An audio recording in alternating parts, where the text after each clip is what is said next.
I can't believe what I'm about to say. The Indiana Fever, with the strongest, loudest, most intimidating home court advantage in all the WNBA, just got robbed at home. I saw it with my own two eyes live on CBS.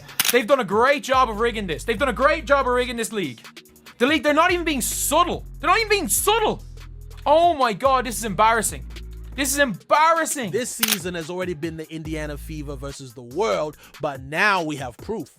Everything you could want was in the Fever's game against the defending winner, New York Liberty. There are big names, a lot at stake, a full house in Indy, and the excitement of a playoff game. For many, it felt like a sneak peek at the title. Two of the most interesting teams in the league are playing in front of people all over the country.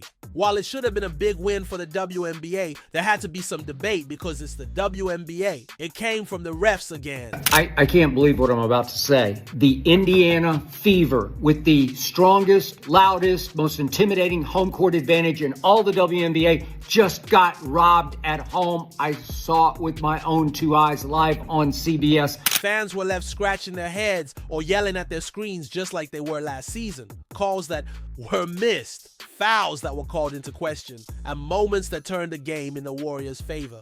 The anger came quickly. Fans and experts called it out on social media in droves. The trouble isn't just about a few missed calls either. But I will just say the lopsided officiating was absolutely insane. To be clear, those were very bad, and we'll talk about them soon. This is part of a much bigger trend, which is what's really wrong. A pattern that began last year got worse in the preseason and is now hitting its peak just a few games into the season. You think I'm exaggerating? Wait until you hear some of the numbers that show how unfair the refs have been to the Fever this season. It's every game, not just a few, and the league should be very ashamed of those numbers. Things are so bad now that even the Fever has had enough. Stephanie White, the head coach, didn't hold back after the Liberty game. It wasn't unclear. It was not polite. Straight up, it was a warning shot. Even Caitlinclark, who usually keeps her cool, made fun of them too. Let's talk about what really happened. Before you do anything else, please like this video if you believe the referees are not being fair to the Fever. If you don't agree, leave a comment and don't forget to follow. Fans, commentators, and even players are very upset about what we're about to see. This is another year and another case of WNBA referees dropping the ball, not making the right calls when it comes to Caitlinclark. This isn't just one bad night for the refs. It's a pattern, a long, annoying, and almost dangerous trend. It goes back to the previous season as well. When Caitlinclark first stepped onto a WNBA court, it was clear that things would be different for her. The strength got stronger. The players were not following the rules. The referees also put down their whistles. It began early and often. And there were times last year when Caitlin looked clearly upset. I feel like I'm getting hammered. I don't know. I appreciate Christy getting a tech too. Like, I don't know. And then there was the Kennedy Carter episode, the hit that everyone in the league heard. Caitlinclark was caught off guard and lost the ball, which was clearly an anger foul. What did the referees do? A common foul, not a major, was what they called it. It got really hot for a lot of fans. What would get updated in real time? If that wasn't going to, the worst part was that the missed calls didn't stop there.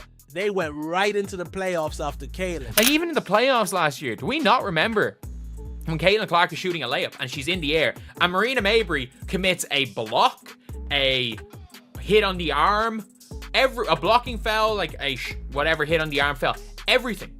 She just comes late and is like, Caitlin's not getting a layup. Jumps sideways into her, takes her arms out, knocks Caitlin on the ground, and then stops because she knows she's fouled, and the referees are like, play on, play on. To be honest, there are way too many cases to fit into one video. The missed calls could be the subject of a whole program. Also, no one is asking for a bubble wrap rulebook. People will always play Caitlin hard since her name is Caitlin Clark. Most nights, she's the best player on the court. People will be after you for that. Also, it's fine to let the game go on and call hard fouls. It's just that it hasn't been enough regularity. The Fever always got called for fouls, and things didn't get better during the practice. It is kind of interesting that Caitlinclark hasn't been to the free throw line at all. Caitlinclark wasn't getting any free throws. None. It's not because she wasn't getting hit. It's because the refs didn't care about it at all. There's already a clear trend in just the first few games. Clark drives, talks to someone, gets hacked, and then nothing. Keep your whistles in your pockets. At some point, the anger reached a peak. There was no doubt about it in her body language, and you could feel it when she picked up a tech for bringing out the obvious.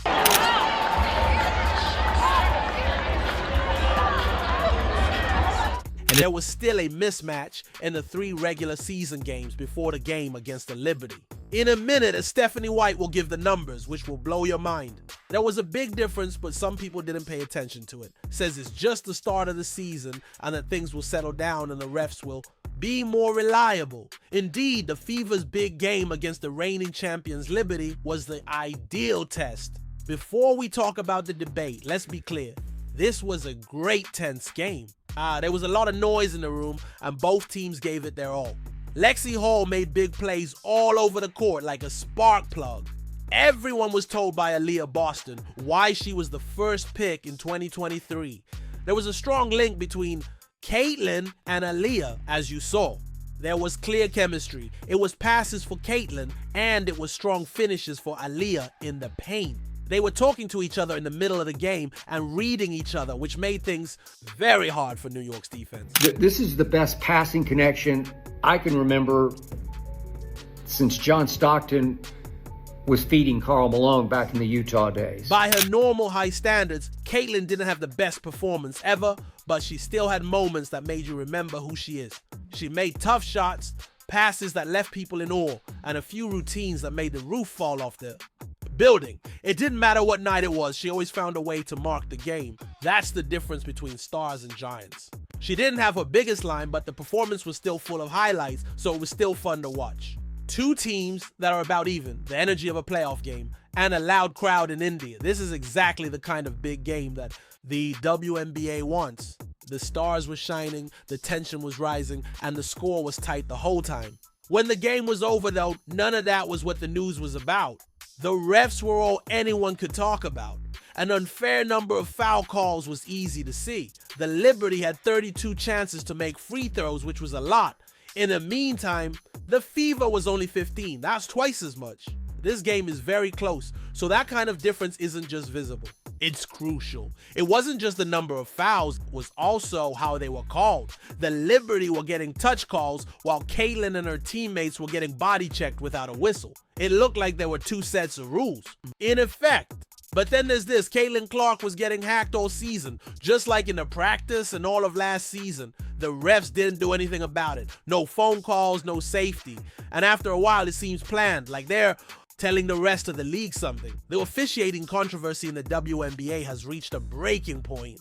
Caitlinclark is bringing millions of new eyes to the league, but instead of rising to the moment, the league is falling apart under the spotlight. Missed calls, blatant hacks, and a shocking free throw disparity have exposed a pattern of bias that fans and analysts can no longer ignore.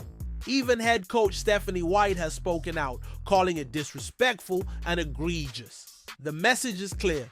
If the league doesn't fix its officiating, it risks losing the very audience Clark helped bring in.